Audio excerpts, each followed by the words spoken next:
saya Stomo kemarin. Tapi nggak masalah saya pikir ya. Eh, hari ini kita akan menguji Saudara Anggit. Entah kenapa Saudara Anggit apa namanya agak mundur sedikit ya. Tapi itu tidak jadi masalah. Eh, jadi Mas Anggit hari ini akan diuji, kemudian nanti ada beberapa tahapan ujian. Yang pertama adalah presentasi dari Mas Anggit. Nggak usah panjang-panjang, cukup 15 menit, fokus pada hasil penelitian, terus nanti akan dilanjutkan oleh proses ujian yang bersifat tanya jawab. Sebaiknya ini direkam karena nanti kalau ada masukan-masukan bisa untuk menjadi bahan revisi jika diperlukan.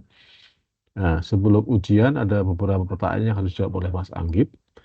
Mas Anggit, apakah ada ralat tertulis yang akan disampaikan sebelum ujian berkaitan dengan tesis?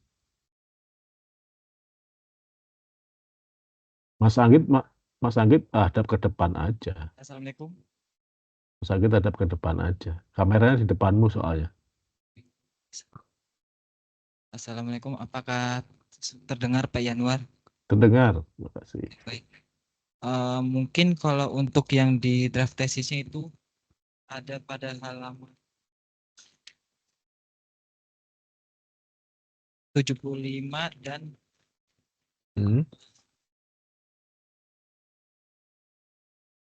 halaman 71 pada Kecamatan Girimarto itu seharusnya parameter yang tertinggi mempengaruhi kekeringan yaitu Oke, ya. kemerahan lereng. Ya itu nanti disampaikan aja ya, bahwa ada ralat nanti jika ada yang harus dikonfirmasi oleh para penguji. Oke, yang kedua, mata kuliah semua udah beres semua ya? Sudah Pak, sudah lulus. Oke, artinya ini menjadi mata kuliah terakhir. Terus yang ketiga, Mas Anggit siap diuji hari ini, pagi ini? Siap Bapak. Oke, Mas Anggit silakan 15 menit ke depan untuk presentasi. Silakan. Baik Pak. Izin untuk share screen ya Pak.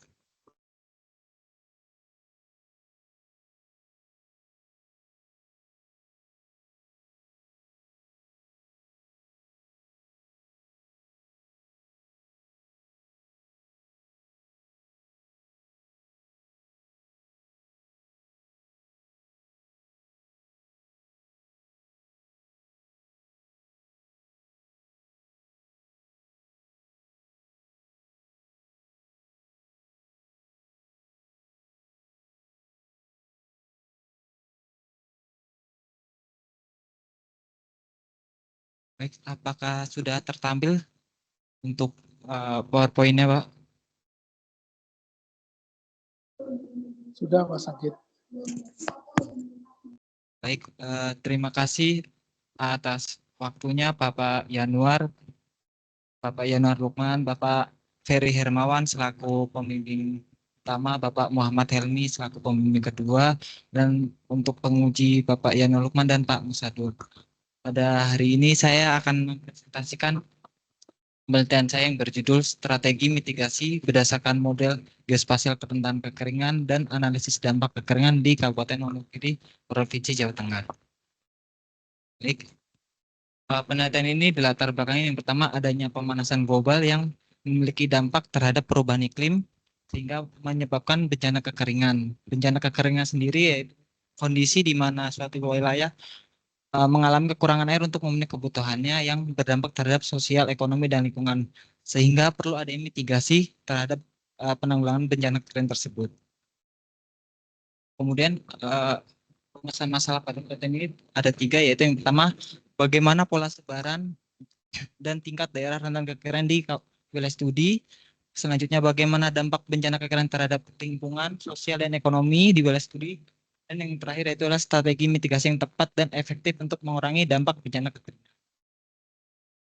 Tujuan penelitian ini yang pertama, melakukan pemetaan indeks kekeringan berdasarkan citra berdasarkan analisis citra satelit Landsat 8 dan pemodelan geospasial. Yang kedua, mengkaji dampak bencana kekeringan berdasarkan parameter lingkungan, sosial, ekonomi, berdasarkan hasil survei dan wawancara. Kemudian yang terakhir, menyusun strategi mitigasi bencana kekeringan berdasarkan dampak lingkungan, sosial, dan ekonomi. Selanjutnya, tinjauan pustaka penelitian yang betul. Yang pertama, Kabupaten Wonogiri berpotensi mengalami bencana kekeringan karena bencana kekeringan sendiri suatu wilayah yang mengalami kekurangan air menyebabkan dampak yang parah dalam waktu yang lama atau secara bertahap. Ya. Selanjutnya ada geospasial pemetaan kekeringan. Dengan adanya geospasial, kita dapat mengetahui kerentanan kekeringan melalui beberapa metode, salah satunya itulah metode overlay. Selanjutnya, bahaya bencana kekeringan. Bahaya bencana kekeringan sendiri itu sangat mengkhawatirkan karena sifatnya yang merambat secara bertahap. Kemudian upaya mengurangi dampak bencana kekeringan, tentunya bencana kekeringan merugikan makhluk hidup dalam jangka pendek maupun jangka panjang, sehingga perlunya ada mitigasi dan kesiapsiagaan untuk mengurangi dampak tersebut. Kemudian jenis metode penelitian ini yaitu metode kuantitatif dengan pendekatan analisis deskriptif. Waktu dan lokasi yaitu survei di lapangan November 2023 sampai dengan Februari 2024 di Kabupaten Wonogiri. Terdapat 2 sumber data, yaitu data primer kuesioner dan data sekunder dari sumber terkait, instansi sumber terkait. Selanjutnya, pengambilan sampel pada penelitian ini yaitu ada simple random sampling menggunakan metode dari Isaac dan Michael yang terdapat pada buku Sugiono tahun 2017 dengan jumlah responden 290 responden. Selanjutnya, teknik pengolahan dan analisis data. Yang pertama ada overlay, yaitu untuk mencari kerentanan pada parameter tertentu. Kemudian ada SPI untuk mengetahui curah hujan, intensitas curah hujan pada periode tertentu. Kemudian analisis deduktif untuk menggambarkan bagaimana hasil kuesioner di lapangan terkait dampak bencana kekeringan. Kemudian ada SWOT untuk perencanaan strategi mitigasi berdasarkan faktor eksternal dan internal. Hasil penelitian ini didapatkan menggunakan data curah hujan selama 13 tahun, yaitu 2010 sampai 2003, di mana rata-rata curah hujan itu sangat rendah pada mulai bulan April sampai dengan bulan September dan mulai meningkat saat bulan November. Selanjutnya, pada kemiringan lereng Kabupaten Wonogiri didominasi oleh kemiringan lereng datar, sehingga ketersediaan air dapat tercukupi berdasarkan tingkat kemiringan lereng. Kemudian untuk hasil penggunaan lahan di Kabupaten Wonogiri didominasi oleh sawah irigasi. Sawah irigasi ini menjadi salah satu faktor terjadi bencana kekeringan karena membutuhkan kebutuhan air yang cukup besar. Selanjutnya ada luas jenis tanah di Kabupaten Wonogiri, di mana didominasi oleh jenis tanah litosol seluas 98.000 sekian hektar, di mana sifat dari litosol sendiri ini sangat mudah meloloskan air atau permeabilitas yang tinggi, sehingga daerah tersebut tidak dapat menampung air dengan baik. Kemudian jarak dengan sumber air permukaan Kabupaten Wonogiri didominasi oleh lebih dari 400 meter atau seluas 81.000 hektar. Ada pula ini kondisi sungai tanpa aliran air, di mana airnya tidak tersedia sehingga lahan di sekitarnya tidak terpenuhi air. Kemudian ada ketersediaan vegetasi. Kabupaten Wonogiri sendiri didominasi oleh kehijauan rendah, terutama pada daerah bagian selatan Kabupaten Wonogiri.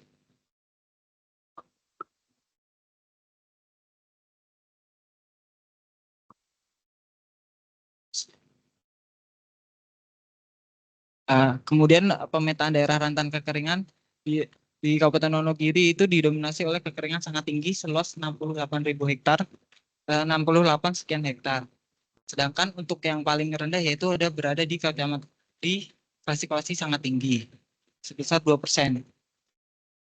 Kemudian untuk klasifikasi paling besar di klasifikasi sangat tinggi berada di Kecamatan Pracimantoro, begitupun pula klasifikasi tinggi.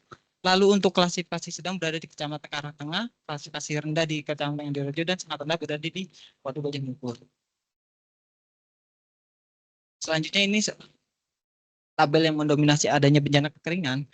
Untuk parameter curah hujan mendominasi sebanyak 22 kecamatan di Kabupaten Wonogiri dengan luas terbesar. Sedangkan untuk skor tertinggi terjadi bencana kekeringan didominasi oleh jenis tanah sebanyak 16 kecamatan.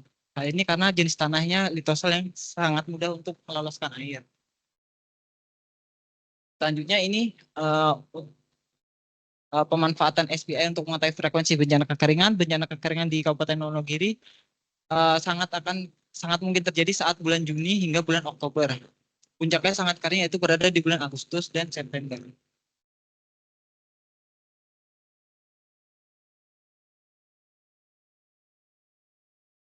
Selanjutnya untuk dampak bencana kekeringan terhadap sosial, yaitu adanya peningkatan pengangguran karena kehilangan mata pencaharian, terutama untuk bagi petani dan buruh tani. Selain itu, ada pula penurunan produktivitas agribisnis atau yang menyebabkan kelangan gabah tersebut.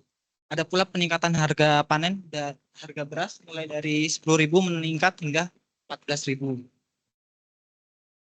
Selanjutnya, itulah bencana kekeringan terhadap lingkungan. Yang paling besar adalah kondisi panen tersebut sangat terdampak. Sebanyak 290 responden menyatakan terdampak bencana kekeringan, yaitu dampaknya kondisi hasil panen yang menurun. Kemudian ada pula kerusakan habitat hewan yang menyebabkan hewan seperti monyet itu turun ke area pemukiman sehingga dapat mengganggu masyarakat dan lingkungan.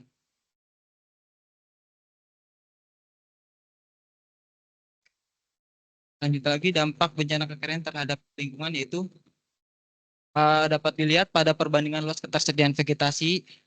Dampak bencana kekeringan tentunya mempengaruhi ketersediaan vegetasi. Grafik yang ditampilkan itu menunjukkan bahwa semakin tinggi rata-rata curah hujan, maka ketersediaan vegetasi juga akan semakin meningkat.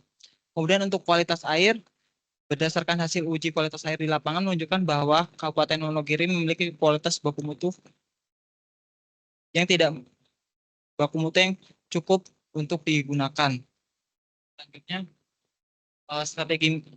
strategi mitigasi bencana kekeringan masyarakat lebih banyak menggunakan strategi memanen air hujan dan menggunakan irigasi.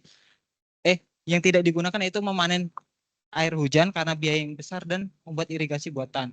Sedangkan paling banyak digunakan yaitu adalah merubah jenis tanaman seperti dari padi merubah menjadi jagung atau lengkuas, paus dan sebagainya. Selanjutnya penyusunan SWOT didapatkan hasil bahwa berada pada kuadran 2 yaitu strategi diversifikasi.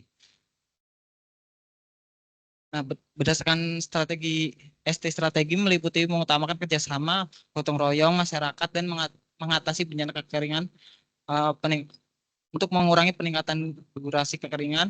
Untuk gotong royong dapat meliputi adanya pemodalan tanaman untuk perubahan jenis tanaman, sebab tidak secara menyeluruh masyarakat Kabupaten Wonogiri memiliki biaya untuk pembelian benih.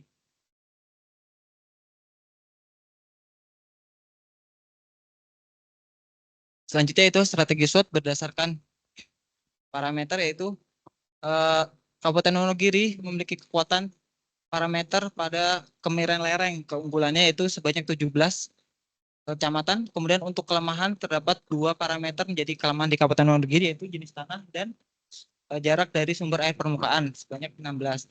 Kemudian untuk peluang sendiri terdapat 17 kecamatan yang memiliki peluang dengan rata-rata curah hujan 1.474 sampai 1.770 mm per bulan.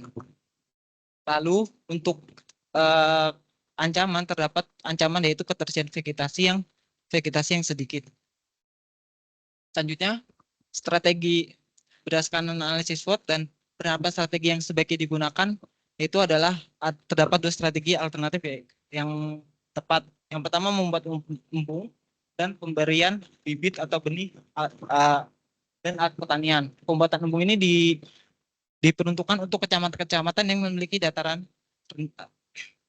kemiringan lereng yang datar dan memiliki jarak sungai yang jauh sehingga kecukupan air dapat diatasi dengan pembuatan embung. Sedangkan untuk daerah yang dekat dengan aliran air itu dapat melakukan strategi dengan pemberian bibit atau benih serta alat pertanian.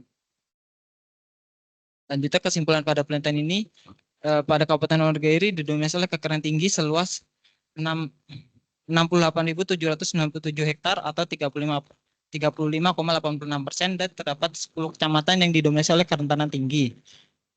Kemudian untuk dampak bencana kekeringan, dampak sosial dan ekonomi terjadi akibat bencana kekeringan di Wonogiri ialah penurunan produktivitas agribisnis dan kenaikan harga panen. Sedangkan dampak lingkungan yaitu adalah penurunan hasil panen. Strategi adaptasi masyarakat Kabupaten Wonogiri didominasi oleh merubah jenis tanaman dan berdasarkan hasil analisis SWOT dapat didapatkan bahwa strategi unggulan yaitu strategi salah satu bentuknya itu membuat embung dan pemberian pupuk atau alat pertanian. Baik, terima kasih atasnya. Jika ada pertanyaan atau masukan mohon. Terima kasih. Baik, terima kasih. Mungkin bisa PPT-nya diturunin dulu.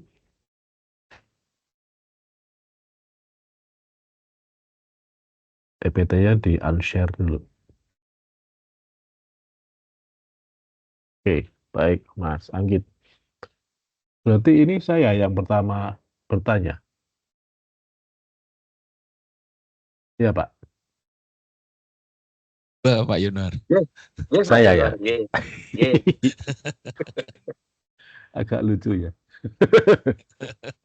Mestinya tuh ketua penguji itu pembimbing satu biasanya. Moderator. Oke.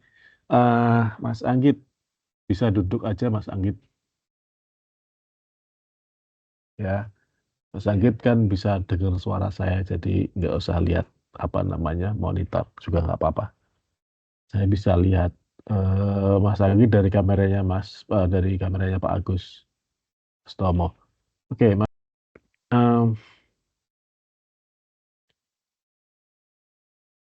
Saya akan bertanya sesuai dengan kompetensi saya ya.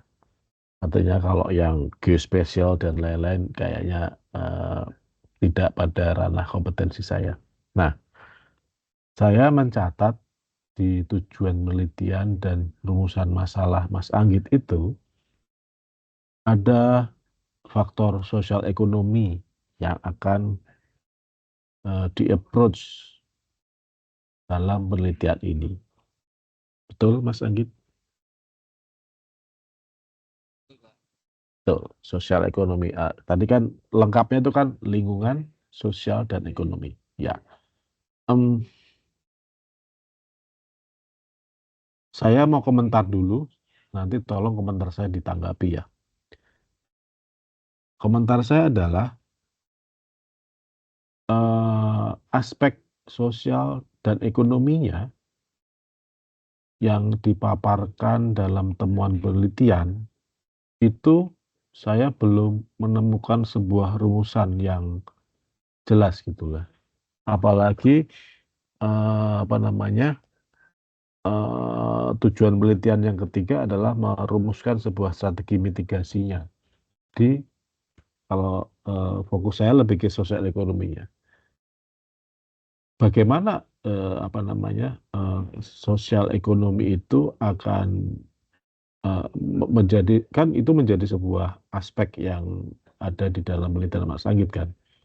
Dan saya baca dan saya mendengarkan paparan barusan, justru aspek itu yang kurang dibahas. Kalau aspek lingkungan kan Mas Anggit jagoan ya karena memang dari disiplin ilmu geografi ya kalau nggak salah ya. Saya lihat di CV-nya. Itu bagaimana Mas? Silakan dijawab. Pada aspek sosial ekonomi di sini saya ingin melihat bagaimana dampak yang terjadi oleh masyarakat. Salah satunya terkait saat kekeringan itu apakah ada peningkatan pengangguran, adanya konflik masyarakat seperti itu Pak. Terus bagaimana penanggulangan atau strategi yang diterapkan pada saat terjadi. Dan di situ ada beberapa kalau terjadi konflik itu adanya kesalahpahaman terutama saat menggunakan irigasi. Nah, penggunaan irigasi harusnya itu secara masyarakat itu terjadwal, ini untuk penggunaan hari siapa, ini untuk hari ini untuk siapa, dan jam berapa seperti itu. Nah, maka itu pada strategi itu adanya gotong royong karena supaya tidak ada miskomunikasi hal seperti itu. Dan Gini adanya aja, tunjukkan ke saya hasil penelitianmu yang tentang dampak sosial misalnya. Ya. Apa saja misalnya.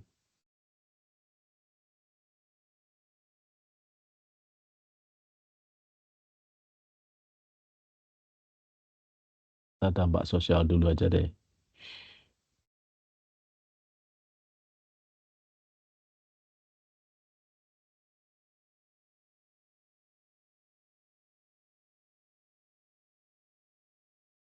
Oke.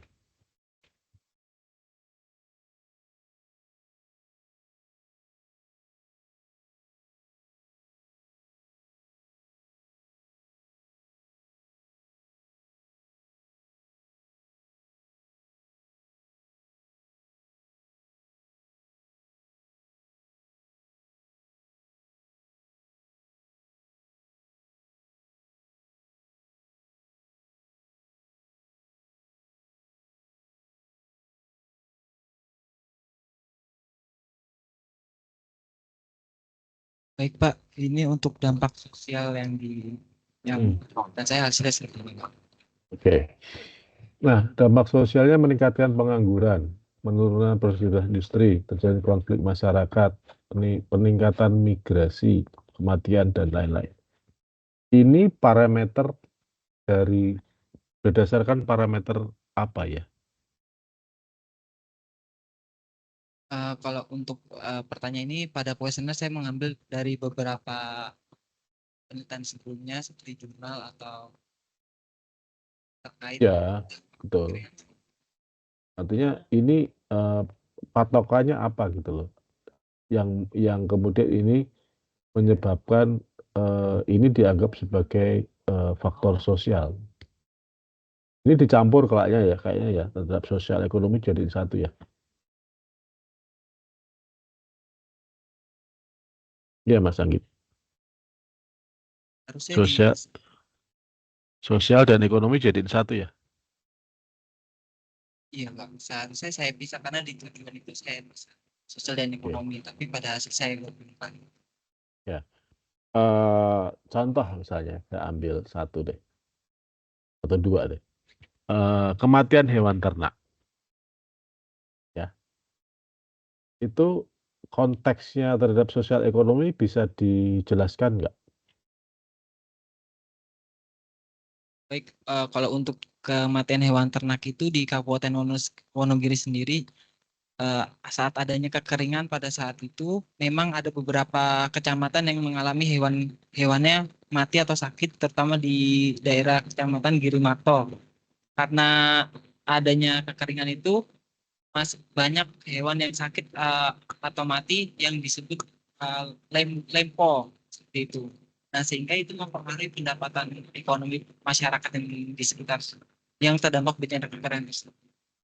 Sehingga dari penelitian sebelumnya yang saya ambil, ini salah satu dampak nih, dampak yang bencana kekeringan, salah satu dampak bencana kekeringan.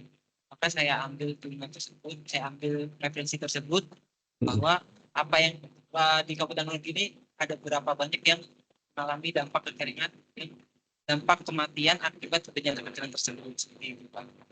Ya, jadi kematian hewan ternak itu kemudian mempengaruhi ekonomi masyarakat, benar?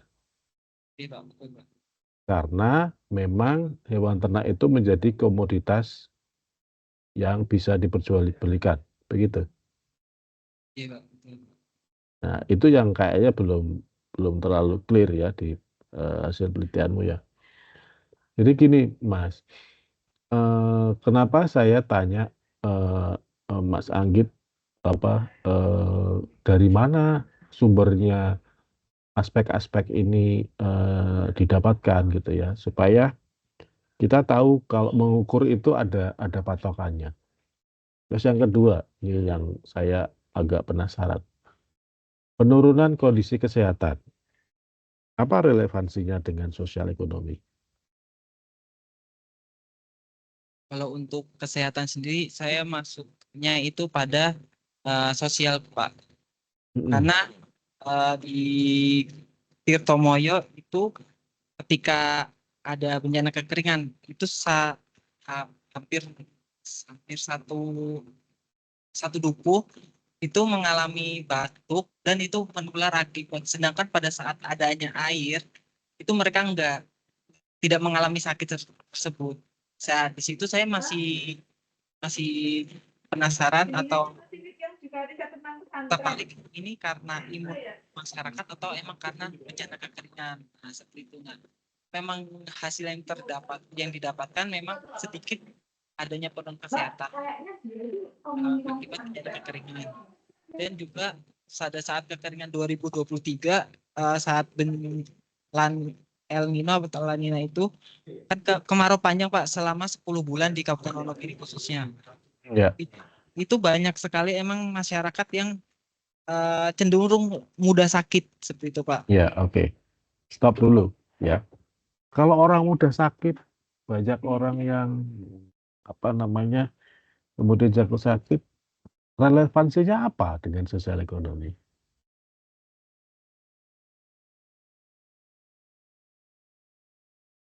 Mas? Tadi kan hewan ternak sudah bisa dijawab ya, bahwa ternyata hewan ternak di sana jadi komunitas.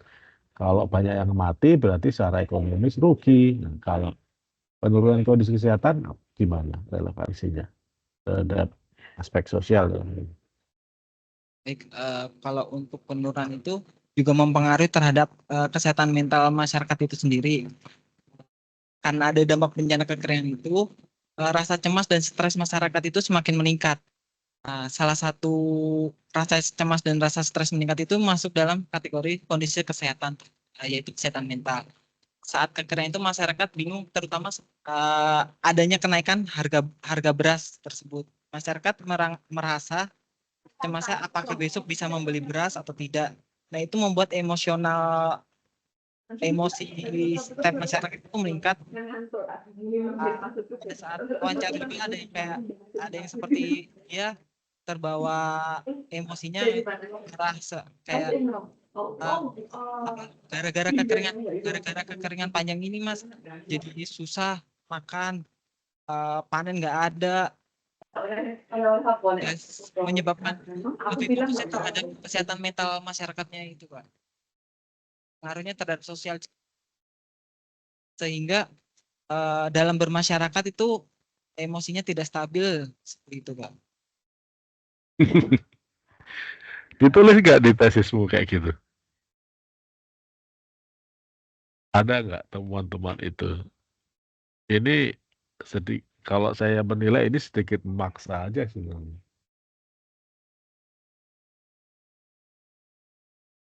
Paparanmu tadi loh, deskripsimu itu ada di tesisnya nggak? Saya nggak menemukan soalnya. Peningkatan rasa cemas. Mm-mm. Ya oke, nanti itu baik catatan ya. Artinya ada yang pertama kan saya mempertanyakan tentang kekeringan terhadap dampaknya ini kemudian diukur dari beberapa indikator ini. Salah satunya yang saya pointing itu adalah kematian hewan ternak dan penurunan kondisi kesehatan. Bisa ada relevansinya, tetapi kayaknya Mas Anggit belum bisa reach out dengan bagus gitu ya. Oke, lalu mitigasi pada aspek sosial dan ekonomi bagaimana?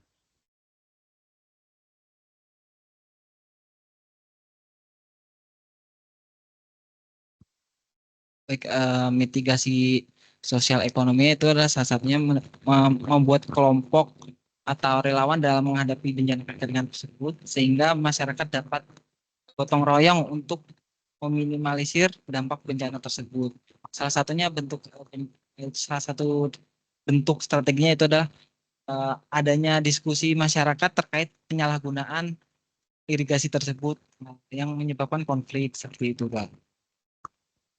Gini, Mas Anggit, ya yang ada di paparan di depan saya ini jangan disia-siakan. Ya ini kan penelitianmu kan. Ini kan hasil penelitianmu dari sisi sosial ekonomi. Nah, sebaiknya satu persatu ini menjadi latar belakang dalam membuat strategi untuk melakukan mitigasi. Bisa dilihat one by one. Meningkatkan pengangguran itu mitigasinya bagaimana? Meningkatnya pengangguran berarti kan harus diturunkan. Penurunan produksi industri harus diapain? Mitigasinya itu coba untuk dielaborasi dari yang ada paparan yang ada di depan saya ini, di PPT ini minimal gitu. Jadi desain mitigasinya itu juga based on your research gitu, secara systematically. Bisa dijelaskan secara sistematis nggak? Silakan. Baik, berarti kalau untuk strateginya harus menjelaskan dampak satu persatu dampak yang terjadi seperti itu. Iya, sebaiknya begitu ya. Karena kan ini temuanmu, Oke. temuan Mas Anggit, dari aspek sosial ekonomi. Lalu bikin mitigasi kan. Kalau mitigasi lingkungan kan monggo aja silahkan. Tapi saya fokusnya ke sini sosial ekonomi. Ditemukan bahwa pengangguran meningkat, penurunan produktivitas industri semakin menurun, konfliknya meningkat, migrasi meningkat, kematian hewan meningkat atau menurun nih. Terus kenaikan harga ini apakah apakah hanya diakibatkan oleh kekeringan? Kan enggak juga ya kayaknya ya. Karena ini kan kalau kita ngomong tentang kenaikan harga ini kan kita ngomong tentang ekonomi makro, tidak hanya di daerah situ aja sebenarnya. Begitu Mas. Jadi rumusan mitigasinya juga based on ini, kalau ini memang mau dipakai gitu. Kayaknya belum ya, belum secara sistematis ngomongin based on ini ya, Belum, Pak. atau sudah? Belum. Belum? Oke, iya. Oke, satu lagi pertanyaan terakhir. Tesismu ini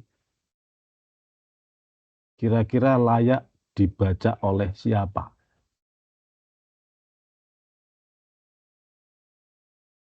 Saya pribadi layak untuk dibaca. Suaranya putus-putus.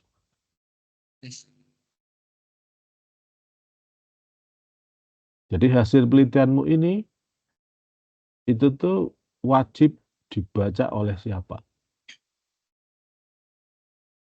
Baik, yang pertama itu wajib dibaca oleh pemerintah Kabupaten Wonogiri karena selama ini masyarakat Kabupaten Wonogiri kurang mendapatkan perhatian terhadap bencana kekeringan.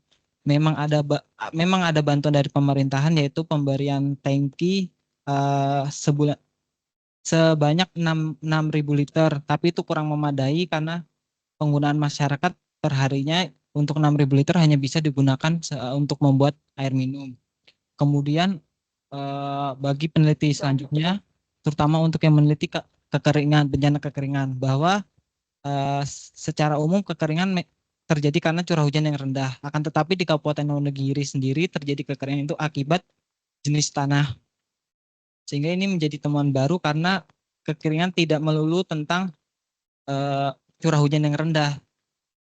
Walaupun curah hujan tinggi, tapi kondisi jenis tanah yang mudah meloloskan air sehingga menyebabkan daerah tersebut tidak dapat menyimpan air dengan baik. Kemudian juga untuk masyarakat juga, karena masyarakat ketika membaca ini mengetahui apa yang harus dilakukan seperti membuat embung sehingga masyarakat dapat melakukan diskusi,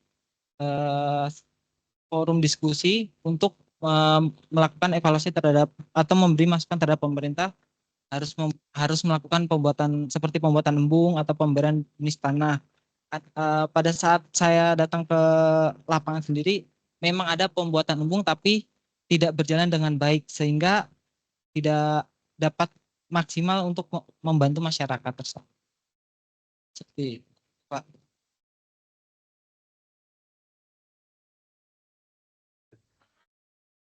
Sekali lagi masih pada aspek-aspek teknis lingkungan aja nih.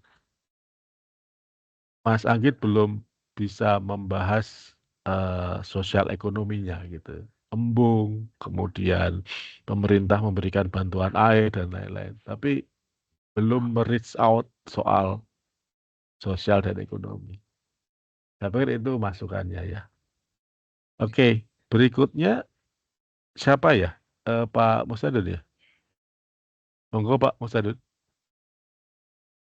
Oke, matur nuwun.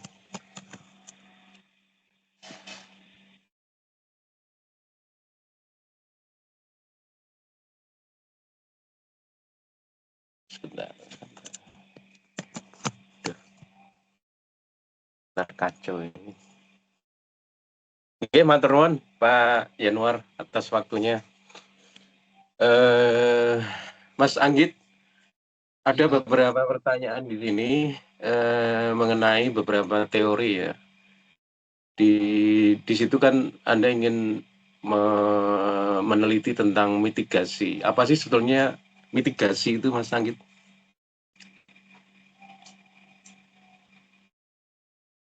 Suara saya bisa didengar, Mas Anggit? Terdengar, Pak. Baik. Ya.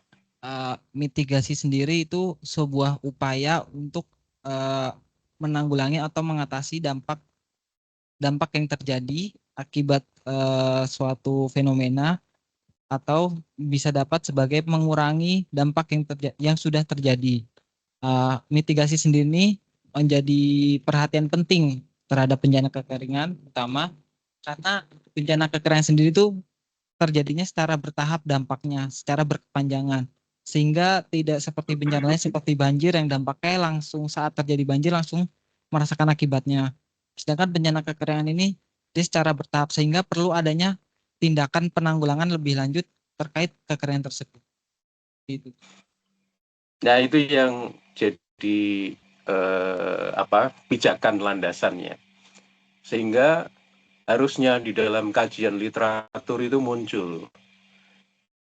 Pengertian pendeknya itu kan mitigasi itu kemampuan bagaimana mengatasi ancaman itu saja. Kemampuan untuk mengatasi ancaman. Nah, sekarang ancamannya itu bencananya adalah kekeringan. Itu yang tadi ditanyakan Pak Yanuar ya. Jadi untuk mengatasi ancaman kekeringan, kerentanan dampak kekeringan itu aspek-aspek apa saja, misalnya lingkungan. Lingkungan Anda ada 6 komponen tadi. Ada curah hujan, ada karakter tanah atau jenis tanahnya, kemudian ada kelerengan dan lain sebagainya, vegetasi dan lain sebagainya lah, guna lahan macam-macam. Itu tentunya hasil literatur. Nah, yang tadi ditanyakan Pak Yanuar itu Anda belum muncul di situ. Aspek sosialnya apa saja di situ. Ya. Jadi kekeringan aspek sosialnya misalnya jumlah penduduk, karena jumlah penduduk itu nanti berkaitan dengan konsumsi airnya, misalnya seperti itu. Ya. Kemudian ekonominya, jenis aktivitas-aktivitas, misalnya pertanian itu butuh pengairan, itu juga membutuhkan volume air yang tidak sedikit begitu ya. Nah, itu yang harusnya muncul di situ ya. Jadi konsumsi besar, tetapi ternyata cadangan atau volume airnya sangat sedikit.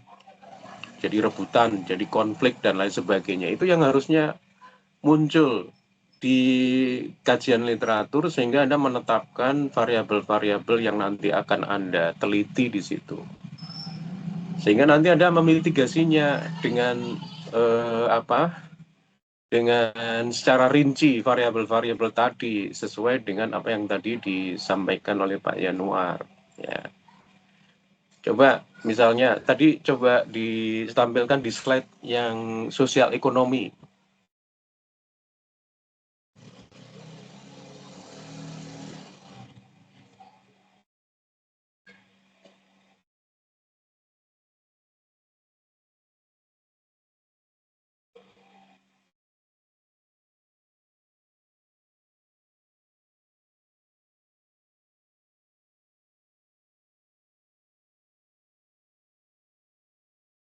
Hasil diagram tersebut, sosial ekonomi tersebut ya, itu dari mana, Mas? Hasil Dari wawancara atau penyebar kuesioner? hasil penyebaran kuesioner, Pak.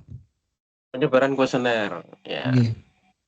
Nah itu yang harusnya Anda munculkan di situ, ya. Misalnya Anda sebutkan di situ, bentar saya kok tidak terjadi konflik masyarakat. Ini aspek sosial ini. Jadi rebutan air. Nah, rebutan air itu tentu Anda nanti bisa perkuat analisisnya dengan wawancara, ya. Bagaimana mereka mengatasi konflik itu dalam perebutan sumber daya air ketika kekeringan itu melanda, ya. Jadi misalnya hasil wawancara itulah yang nanti Anda bisa jadi temuan di situ. Terjadinya konflik ketika musim kering atau kekeringan itu melanda, masyarakat ternyata punya kearifan lokal di situ. Ya, kearifan lokal apa saja yang muncul di situ itu jadi temuan Anda. Ya, nah, itu jadi modal untuk melakukan mitigasi. Jadi kemampuan masyarakat di dalam mengatasi ancaman kekeringan itu, diantaranya terjadinya konflik itu dengan berbuat apa di situ. Ya. Nah itu salah satunya itu. Cuman di draft kayaknya nggak muncul ya. Iya, Pak. Tidak Belum. muncul Tidak. analisis yang mendalam tadi. Jadi itu yang seharusnya temuan penelitian Anda, sehingga kontribusi penelitian ini itu betul-betul bermanfaat bagi selain pemerintah, masyarakat, juga pelaku usaha. Makanya tadi pertanyaan dari Pak Yanuar itu, harusnya penelitian Anda itu yang baca semua kalangan. Ya, kalangan maksudnya pemerintah nanti harus berbuat apa, swasta nanti berbuat apa, masyarakat berbuat apa, itu menyeluruh, mengatasi bersama-sama, kemampuan bersama-sama dalam mengatasi ancaman kekeringan. Itu mitigasi itu perlu dilakukan. Jadi terstruktur, ya. Coba saya tanya, dari data-data guna lahan, contohnya guna lahan pada peta halaman berapa itu?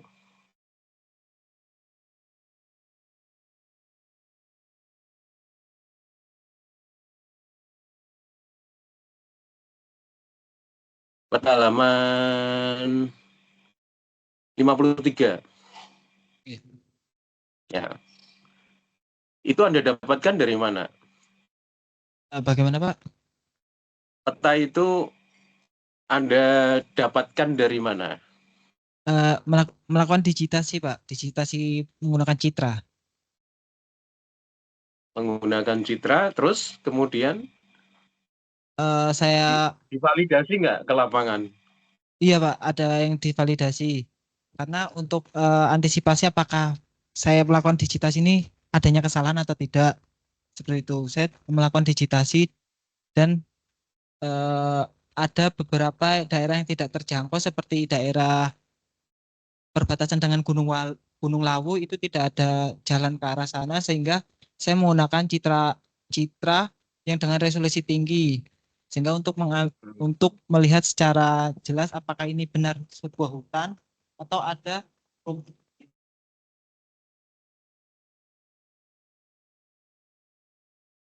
Jadi semua layar peta indikator lingkungan itu sudah divalidasi semua. Kalau untuk validasi ke lapangan langsung, saya penggunaan lahan, ketersediaan vegetasi, jenis tanah. Kelerengan? Bagaimana Pak? Kalau kelerengan sumber datanya dari mana? Kemiringan lahan saya menggunakan Demnas, menggunakan dari peta kontur untuk melihat kerapatan garis kontur tersebut. Kemudian juga melihat dari kenampakan citra juga, Pak. Ya, dari 6 variabel fisik tadi, lingkungan fisik, kira-kira mana yang paling berpengaruh, bobotnya paling tinggi, Mas? Jenis tanah, Pak. Jenis tanah sama? Jenis tanah dan jarak luas dari permukaan sumber air permukaan, Pak. Kalau untuk itu saya validasinya sebelum saya melakukan pemetaan, saya mengecek yang pertama melihat sebaran sungai, kemudian saya mengecek apakah sungai tersebut masih dialirin air atau tidak. Kemudian saya juga tanya masyarakat, udah ketika ada sungai kering, udah berapa lama ini menjadi kering, apakah pada saat hujan ada airnya atau tidak. Ada beberapa sungai yang saat hujan itu dia tidak teraliri itu. Jadi faktor yang utama itu jenis tanah, karena permeabilitas tinggi, dan jarak sumber air permukaan, Pak. Jarak dari sumber air permukaan. Curah hujan berpengaruh nggak? Bagaimana, Pak? Curah hujan. Curah hujan berpengaruh, tapi kalau untuk di Kabupaten Wonogiri sendiri, berdasarkan parameter, curah hujannya masih terbilang normal atau cukup tinggi, tidak kurang dari 1000 mm per bulan. Sehingga skornya masih terbilang rendah, sedangkan untuk jenis tanah sendiri itu skornya 5 dan 4 atau skor tinggi. Ya, berarti kan Anda sudah bisa mengidentifikasi dari variabel lingkungan itu ya. 3, ada 2 lah, misalnya jenis tanah dan air permukaan. Nah, kemudian Anda seharusnya sudah bisa menarik suatu hubungan analisis di antara itu. Daerah kerentanan yang sangat tinggi ataupun tinggi maupun sangat tinggi, itu tentunya jenis tanahnya yang jelek, ya. Yang tadi katanya nggak bisa menyerap air, nggak bisa menampung air, jadi air ketika jatuh ke permukaan itu langsung lari begitu ya. Jenis tanah litosol misalnya, seperti itu. Kemudian jauh dari air permukaan. Terus kesimpulan Anda gimana itu? Kesimpulannya itu di Kabupaten Wonogiri sendiri, faktor utama terjadi bencana keriting itu adalah pada parameter jenis tanah dan ketersediaan jarak dari sumber air permukaan, Pak. Terus itu yang harusnya Anda kaitkan dengan hasil SWOT Anda. SWOT menyatakan bahwa perlunya strategi pembuatan embung. Nah, sehingga Anda kan melakukan geospasial ya, Anda bisa menentukan di mana embung itu harus berada. Kira-kira gimana?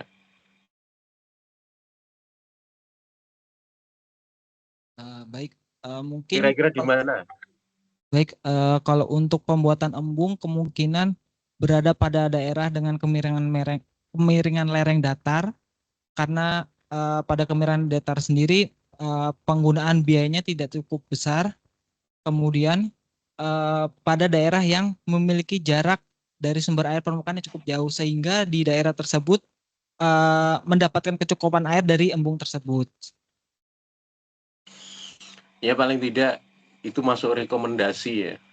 saya sarankan masuk rekomendasi. Jadi karena analisis spasial harusnya bisa menunjukkan munculnya strategi pembuatan embung itu nanti direkomendasikan ke pemerintah, ke pengusaha, ke masyarakat. Misalnya ya, saya berikan contohnya, misalnya embung diletakkan di pinggir sungai, misalnya. Jadi nyodet aliran sungai supaya sungai tidak banjir ketika hujan dan tidak kering ketika musim kemarau, perlu dibuat embung di situ. Ya, misalnya itu di mana ya? Di mana titik yang rentannya sangat tinggi. Karena itu nanti untuk mendistribusikan air di situ. Jumlah penduduknya berapa, kebutuhan airnya berapa, sehingga butuh volume air berapa, itu bisa dihitung di situ. Kemudian untuk sosial ekonomi, keberadaan embung bisa untuk wisata air di situ. Jadi dikombinasikan wisata ini manfaat ekonomi dan lingkungan. Jadi wisata air ada kemudian membuat semacam budidaya ikan air tawar macam-macam lah, seperti yang ada di waduk-waduk itu, karamba air tawar misalnya seperti itu. Jadi itu untuk mengatasi ekonomi tadi. Untuk mengatasi sumber daya manusia perlu dilakukan apa dan lain sebagainya. Jadi kalau menurut saya akan lebih realistis hasil penelitian Anda. Jadi dari diagram-diagram tadi perlu dilakukan, direkomendasikan ke beberapa pihak harus melakukan apa di situ. Ini yang sebetulnya manfaat penelitian Anda. Kalau di draft diagram tadi sosial ekonomi yang ditanyakan Pak Yanuar tadi ada di halaman berapa, Mas? Di draft tesis Anda. Yang dampak sosial ekonomi.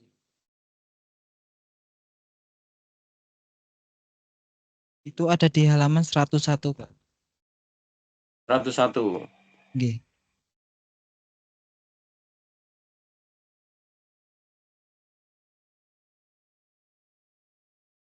Tapi yang tampilannya seperti di slide nggak ada ya? Tidak ada, Pak. Hanya tabel yang saya tampilkan di draftnya, Pak. Ini pilihan jawaban iya, tidak tahu. Iya, tidak tahu. Meningkatnya pengangguran. Kematian ternak, hewan.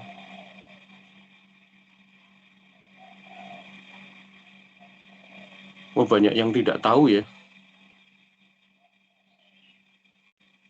Untuk Ya, yang jadi item-item semua itu nanti bisa sesuai dengan hasil penelitian Anda bisa ditemukan, mitigasinya itu bisa ditemukan. Misalnya meningkatnya pengangguran tadi dengan upaya-upaya tadi Anda bisa meyakinkan bahwa keberadaan embung, kemudian upaya mitigasi dan lain sebagainya itu bisa meningkatkan pengangguran. Penurunan produktivitas industri dengan adanya embung dan lain sebagainya tadi itu bisa meningkatkan produktivitas industri, cara mengatasi konflik dan lain sebagainya. Ya, itu yang belum muncul di kesimpulan Anda. Coba kalau lihat kesimpulan itu Anda terlalu terlalu sederhana ya, belum dieksplor secara luas begitu. Jadi kesimpulan di situ hanya menyebutkan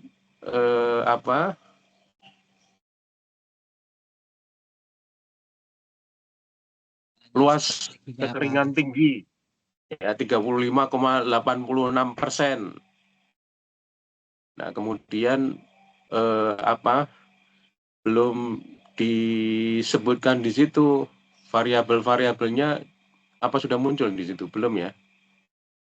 Belum, Mbak.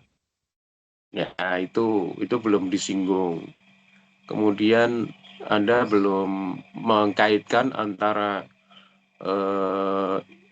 indikator yang paling mempengaruhi kerentanan, kekeringan dengan hasil SWOT, ya itu belum. Sehingga kalau lihat saran dan rekomendasi untuk pemerintah itu Anda belum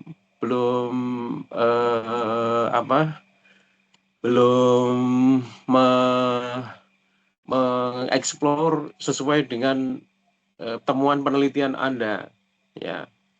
Jadi untuk pemerintah bagaimana mengatasi jenis tanah yang seperti itu, ya, yang tadi karakternya tidak bisa menampung air sehingga cadangan air bersihnya sangat minim, itu harus seperti apa, ya. Mungkin di situ harus diperlakukan apa secara teknisnya, ya, kemampuan pemerintah di situ.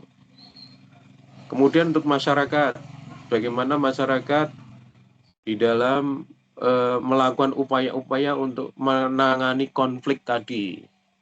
Ya. Kemudian untuk pelaku usaha, ya, industri, itu harus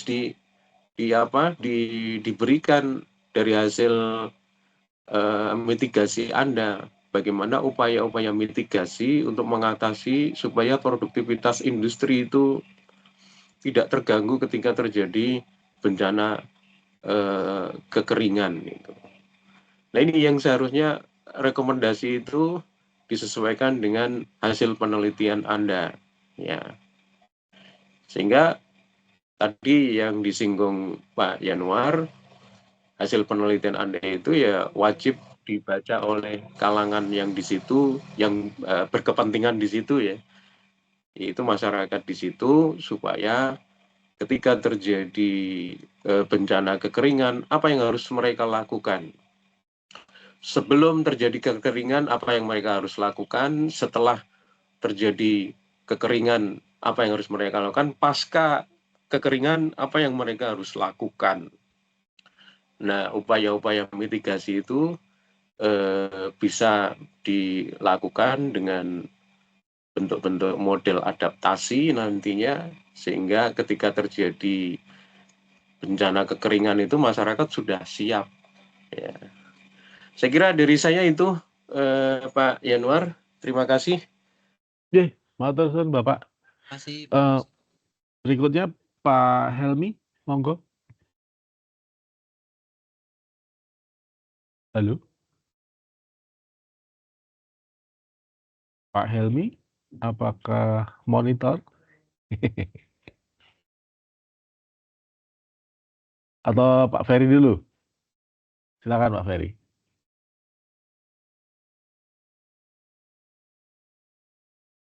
Baik, terima kasih Pak Yanuar. Sebelumnya saya ucapkan terima kasih pada para penguji yang sudah secara konstruktif menyampaikan masukannya. Jadi memang Anggit ini sudah menganalisis, kemudian temuan-temuannya ini banyak sekali item yang memang perlu dijahit, maaf saya pakai istilah dijahit dengan cantik supaya manfaatnya itu sangat jelas, ya, terutama kalau nanti ini akan direkomendasikan untuk stakeholder yang ada di Wonogiri, ya. Mungkin ini nanti bisa jadi salah satu kontribusi Anggit pada masyarakat Wonogiri, ya. Tadi ada beberapa hal yang memang harusnya itu sangat teknis, ya. Ini ciri khas di MIL. Tadi saya nyambung pembahasan yang disampaikan Pak Musadun terkait dengan rekomendasi lokasi embung, ya.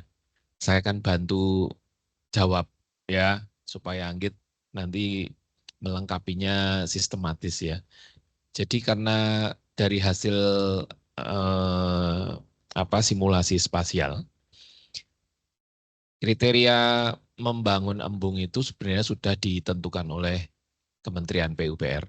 Ya, tadi saya ya mengamini apa yang disampaikan Pak Musadun. Salah satunya adalah kalau lokasinya dekat sungai itu lebih baik, ya, supaya suplai airnya itu yang harus dipastikan adalah suplai airnya, ya, suplai airnya harus continuous. Continuous itu artinya ya jangan terus kering 11 bulan, sebulan ada airnya, nah, itu nggak continuous ya. Itu yang pertama. Jadi posisinya pun juga ditentukan. Jadi dekat sungai tapi posisinya juga harus tepat. Ya, jangan sampai nanti sungainya di bawah, embungnya di atas. Itu akan secara teknis. Makanya tadi output yang sudah dihasilkan Anggit tadi sebenarnya informasinya akan sangat membantu. Misalkan topografinya. Tadi sebenarnya arahnya ke sana tadi yang disampaikan Pak Musadun ya. Nah, jadi nanti perlu dikaitkan dengan pertimbangan teknis, baik itu rekomendasi maupun dianalisisnya, bahwa nanti bisa dilihat persyaratan pembuatan embungnya tadi, baik secara topografi, secara hidrologi, secara konstruksi itu ada. Ya, nanti referensinya dari Kementerian PUPR ada itu ya. Jadi nanti bisa dirujuk. Salah satunya lokasi embung itu karena tadi Anggit membahas tipe tanah ya. Ya. Sekarang saya mau tanya dari tipe tanah yang dipetakan, ada nggak jenis tanah tanah lempung nggak di sekitar itu?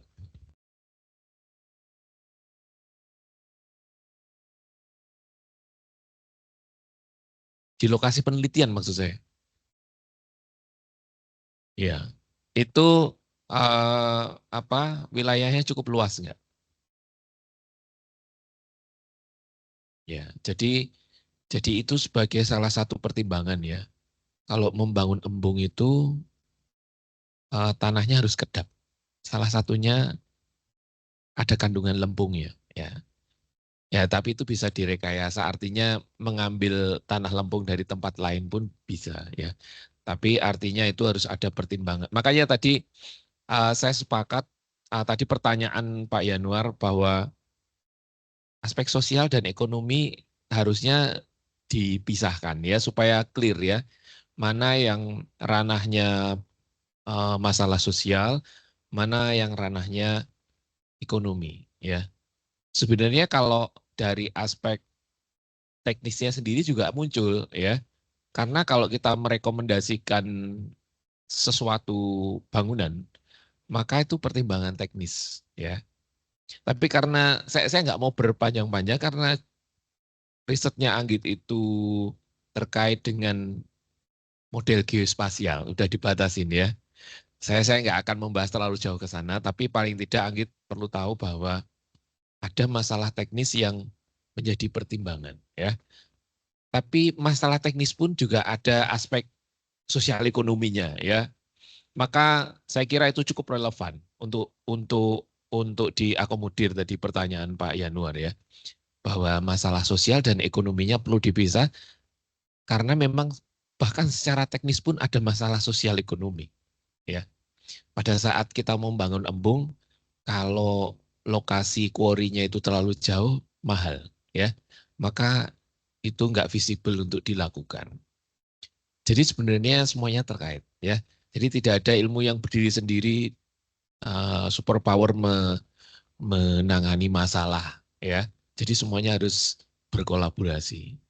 Itulah sebenarnya kontribusi dari penelitiannya Anggit itu ya.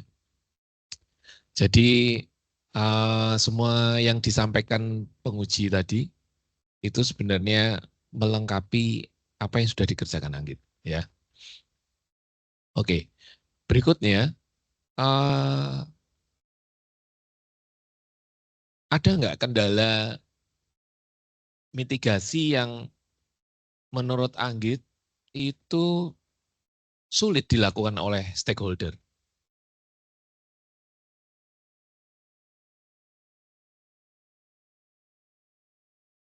Bantuan tangki air. Ya karena belum punya embung ya. Ya belum punya cadangan.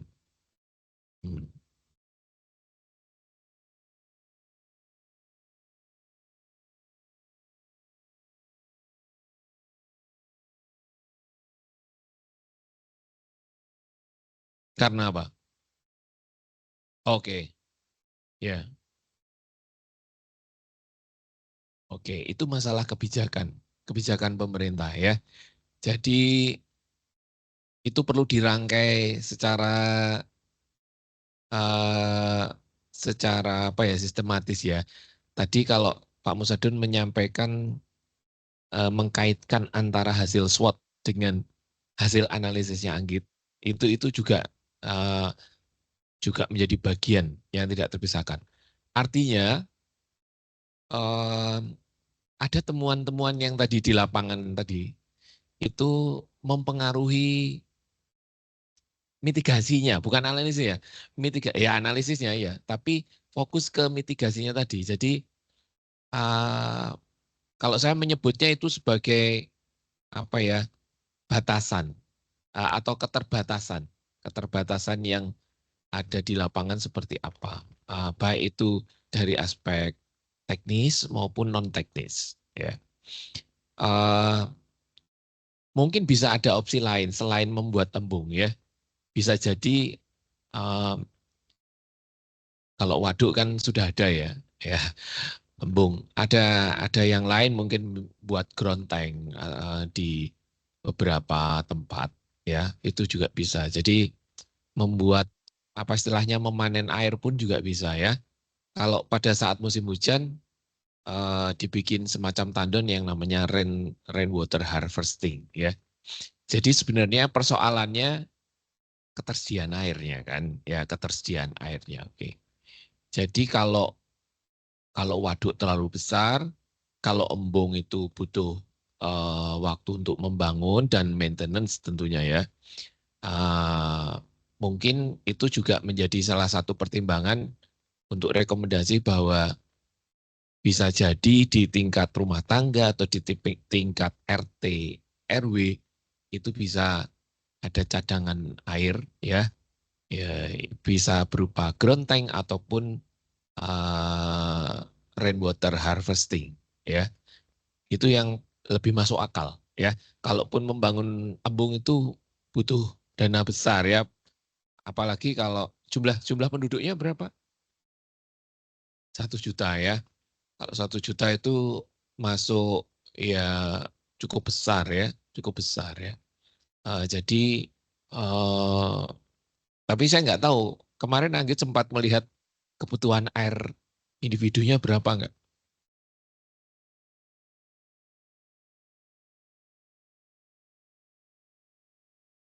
Ya.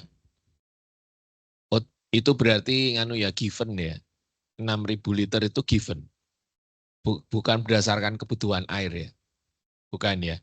Ya mungkin itu bisa menjadi apa bahan pertimbangan kalau itu given kan apa ya mau seperti itu ya mungkin harus dikembalikan pada kebijakan pemerintah setempat ya.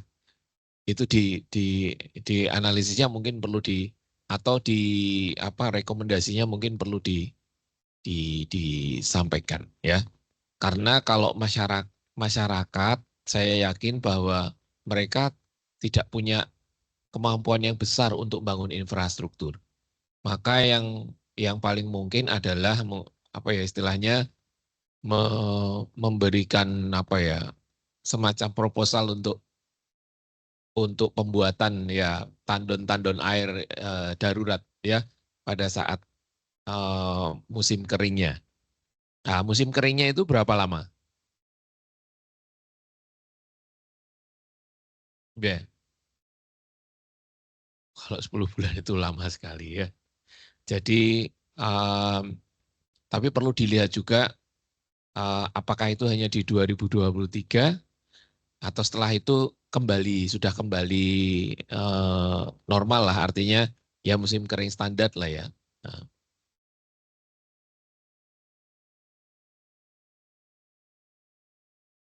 Oke, jadi itu over 3 bulan ya.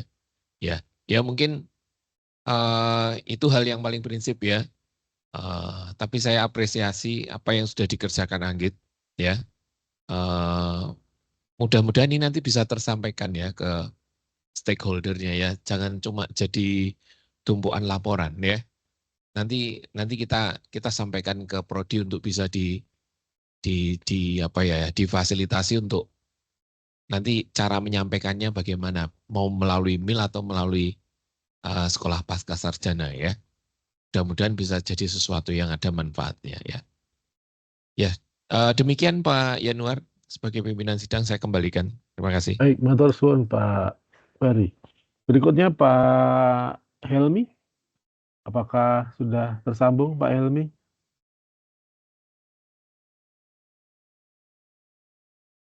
Halo Pak Helmi.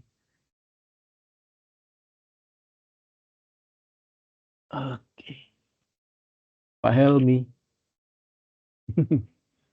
Mana ya? Pak Agus ada nggak ya? Bisa dikontak nggak Pak Helmi? Iya, saya teleponnya. Nggih. Online tapi kok nggak nyaut.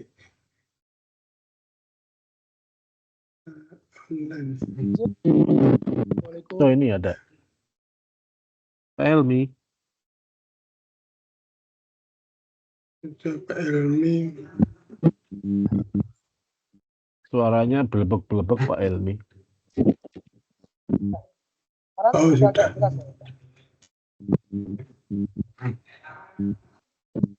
Pak Helmi. Ruangan, ya. Izin pindah ruangan. Saya baru dari ruangan ruangan ujian juga kebetulan di S2 di MSD di FPK. Yang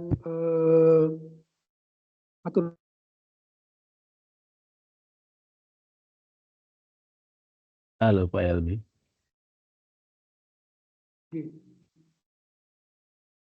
Suara saya sudah terdengar Bapak? Sudah Pak. Silakan Pak. Bapak terdengar. Ya, monggo silakan Pak Helmi. Sekaligus sebagai ketua penguji, kemudian Pak Musadun ya penguji yang kedua, kolega saya Pak Ferry ya sebagai pembimbing yang pertama. Ya, yang saya banggakan saudara Anggit Sofian Wiryanto ya. Tadi saya mengikuti pakai earphone dari smartphone saya di ruang ujian gitu ya. Diskusi dan masukannya sudah komprehensif dan sangat bagus. Saya lihat ada bagian-bagian yang tetap perlu dikritisi dan diperbaiki gitu ya. Ya baik, dari saya yang pertama coba ditampilkan peta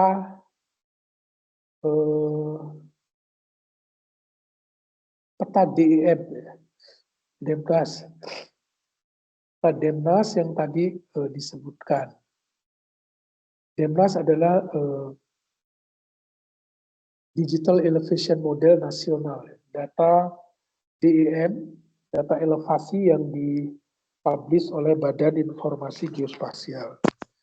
Resolusinya 9 meter. Nah, mungkin bisa ditampilkan Mas Anggit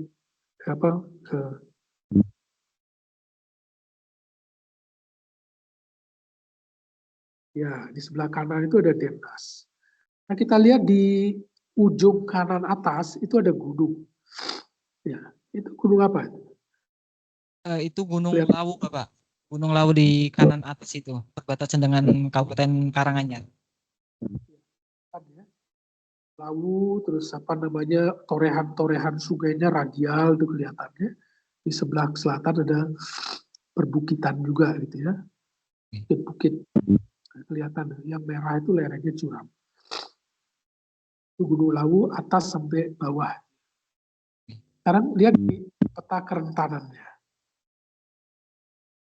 Pindah ke peta tingkat kerentanan.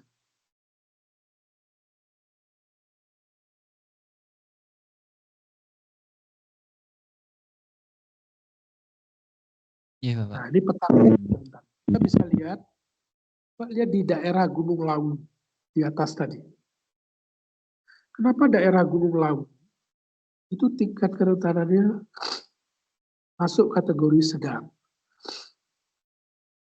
Sedangkan Baik, sedang dan tinggi, gitu ya. Rendah dan sedang. Tidak sangat rendah. Padahal dia kan hutan. Gitu ya. Artinya tingkat kerentanannya sama dengan daerah perkotaan di lereng yang landai di bawahnya. Itu kenapa? baik, kalau untuk di daerah pegunungan dekat Gunung Lawu itu wilayah hutan, nah, sehingga ketersediaan vegetasinya yang cukup tinggi, maka ketersediaan air dari pohonan akar dari pepohonan itu tersedia, sehingga dapat bantu untuk ketersediaan air di wilayah tersebut. Kemudian kenapa untuk daerah pemukiman menjadi sangat rentan, yaitu kebutuhan masyarakat tentunya mempengaruhi ketersediaan air. Semakin padat penduduk di suatu wilayah, maka kebutuhan air yang dibutuhkan juga semakin tinggi. Hal ini yang menyebabkan pada di Kabupaten Wonogiri tersebut di daerah pegunungan memang kemiringannya terjal, tapi di situ merupakan kerapatan vegetasi yang sangat tinggi sehingga ketersediaan airnya tercukupi. Sedangkan di daerah datar itu mengalami kerentanan tinggi karena kebutuhan air yang tinggi akibat kepadatan penduduk. Akan tetapi memang air dapat ditahan pada wilayah kemiringan datar, tapi melihat juga dari faktor jenis tanahnya yang meloloskan air dengan mudah. Seperti itu, Pak. Pertanyaan saya, lihat warna itu, warna hijau muda. Ya, warna hijau muda dan kuning. Di daerah pegunungan Lawu, itu kamu lihat ya, itu warnanya hijau muda dan kuning. Hijau muda atau hijau tua? Hijau muda, Pak, rendah. Hijau muda dan kuning. Di Gunung Lawu, hijau muda dan kuning itu sama juga dengan area yang di bawahnya. Hijau muda dan kuning, hijau muda dan kuning yang di bawah itu. Di bawahnya, kemudian bawahnya ke kiri. Bawahnya ke kiri, padahal daerah itu bukan hutan. Itu pertanyaannya. Kenapa dia sama? Padahal yang satunya hutan, vegetasinya sangat rapat, yang di bawahnya turun ke bawah dan belok ke kiri, itu sepanjang di bawah dan kiri itu juga kelasnya sama, hijau muda dan kuning. Kenapa? Padahal hutan. Harusnya seperti yang kamu bilang tadi, hutannya hijau tua, sangat rendah, tapi daerah-daerah di bawahnya itu lebih tinggi, harusnya gitu, karena dia bukan hutan. Saya nanti coba dicek ya. Nah, itu harus dijawab di dalam pembahasan. Apakah bobot vegetasi, tutupan keberadaan vegetasi itu dibuat rendah sehingga tidak terlalu banyak mempengaruhi di daerah itu, sehingga masuk dia kategorinya sedang dan rendah gitu ya. Harusnya dia sangat rendah seperti air genangan ini. Warna hijau di daerah pegunungan, hijaunya hijau tua gitu ya. Itu tergantung dari bobot yang digunakan. Oke, pertanyaan yang kedua, berapa dia kan kita menggunakan beberapa bobot, Pak Sagit. Menggunakan beberapa parameter. Ada keberadaan vegetasi, ada lereng, ada tutupan lahan, ada curah hujan, ya. Ada sekitar 6 parameter. Nah itu bobotnya dibuat sama semua ataukah berbeda? Silakan Mas Anggit. Izin menjawab Bapak. Kalau untuk bobotnya sendiri, saya skornya itu berdasarkan dari beberapa pustaka seperti halaman 34 itu mengacu curah hujan mengacu pada penelitian Hopu dan Pradan. Kemudian untuk kemiran lereng sendiri saya menggunakan pustaka dari Bapak Sudaryanto karena pada penelitian beliau ini membahas mengenai bagaimana kemiran lereng di Kabupaten Jawa Tengah. Seperti itu. Karena penelitian saya di Kabupaten Nongging masuk dalam provinsi Jawa Tengah, maka saya mengacu pada di situ, pada penelitian tersebut. Walaupun kalau untuk jarak dari sumber air permukaan, saya mengacu pada penelitian Pramono dan Safitri, karena di penelitian beliau itu membahas mengenai hidrologi, pemetaan kekeringan hidrologi terhadap runoff sungai yang ada di Kabupaten Wonogiri itu sendiri. Dari situ saya mengambil pustaka-pustaka tersebut, dan untuk skornya sendiri saya 1 sampai 5 dengan angka 1 itu menjadi kerentanan sangat rendah dan 5 menjadi kerentanan yang sangat tinggi. Seperti itu, Pak. Ya, kalau bobot itu bukan bobot, itu skor. Misalnya penelitian Pramono, curah hujan sekian sampai sekian, atau curah hujan dibagi menjadi 5 kelas, misalnya. Penelitian Pramono misalnya. Penelitian Pramono tentang curah hujan dibagi 5 kelas. Atau penelitiannya si A, misalnya lereng dibagi menjadi 5 kelas. Lereng sekian sampai sekian diberi skor sekian. Lereng sekian sampai sekian persen diberi nilai skor sekian. Nah itu scoringnya, parameter dan scoringnya ada pustakanya yang Mas Sanggit sampaikan tadi. Tapi antara lereng dengan curah hujan, dengan kerapatan vegetasi, yaitu itu ada bobotnya. Itu ada bobotnya. Misalnya curah hujan diberi bobot. Katakan ada 4 variabel yang berpengaruh. Curah hujan, lereng, kemudian keberadaan vegetasi, jenis tanah.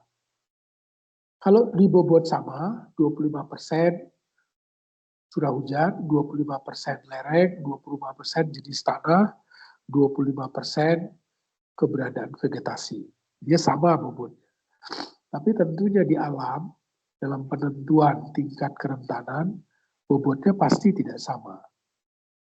Ini kan ngambil dari pustaka. Riset ini mengambil dari pustaka. Nah, waktu Mas Hanggit mengoverlay, ini overlay-nya pakai apa? Raster kalkulator ya? Menggunakan ArcGIS, Pak. Tools di ArcGIS, Pak. Iya. Berbasisnya vektor atau raster? Maaf, bagaimana Pak? Basisnya vektor atau raster? Raster, Pak. Raster. Berarti cara mengoverlay-nya pakai apa? Tools-nya Pak? Di ArcGIS. Tools-nya di ArcGIS itu saya pada data management tools itu ada opsi overlay, kemudian melakukan scoring. Nah, saya menggunakan metode overlay yang di pada ArcGIS tersebut, Pak. Ya, itu engine raster kalkulator itu. Oke. Raster kalkulatornya menggunakan, raster tapi dia kalau nggak salah, Pak. Bisa. Nah, di situ ada bobot nggak? Saya menggunakan scoring, Pak. Tidak menggunakan bobot. Iya, skornya 1 sampai 5. Oke, 1 sampai 5. 1 sampai 5. Curah hujan 1 sampai 5. Kelas masing-masing dikelaskan atau di scoring. Lereng juga terus jenis tanah juga, terus apalagi curah hujan juga ya, itu scoring. Tapi antar variabel, misalnya kalau curah hujan atau tutupan vegetasi lebih penting, maka tutupan vegetasi diberi bobot lebih tinggi. Misalnya 30% kali tutupan 50%, 40% kali tutupan vegetasi, tambah 20% kali lereng, tambah 20% atau 15% kali curah hujan, tambah misalnya 25% kali jenis tanah, misalnya gitu. Jadi itu yang menentukan kelasnya, bobotnya itu. Tapi kalau tidak ditulis, berarti bobotnya dianggap sama. Kalau bobotnya sama, maka variabel-variabel penting tidak terlihat. Seperti tutupan vegetasi, ya, jenis tanah, itu perannya kurang pada tampilan peta. Sehingga itulah menyebabkan tadi, kenapa yang di gunung, itu dengan di daerah bawahnya yang bukan gunung, ya itu sama saja kelasnya. Ya. Hijau muda dan hijau. Nah itu adalah bagian yang lemah dari riset ini. Saya kira itu Pak Januar yang bisa saya sampaikan. Saya lihat yang lain sudah cukup baik. Terima kasih. Baik, matur suwun Pak Helmi. Semua sudah bertanya dan memberikan masukan. Ini gimana ya Pak Ferry? Posisinya seperti ini, Mas Anggit keluar atau gimana? Ya ini nanti Anggit biar keluar ruangan dulu, Pak Yanuar. Ya. Di luar ya, pintunya ditutup ya. Rekamannya dimatikan dulu kan ya. Ya. Pak Estomo rekamannya minta tolong dimatikan dulu. Ya, ribut. Oh, gitu. Oke, rekamannya dimatikan dulu.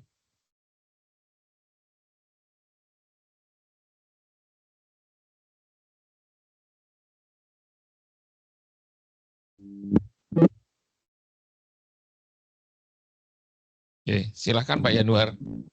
Ini belum mati rekamannya. Oh, bentar.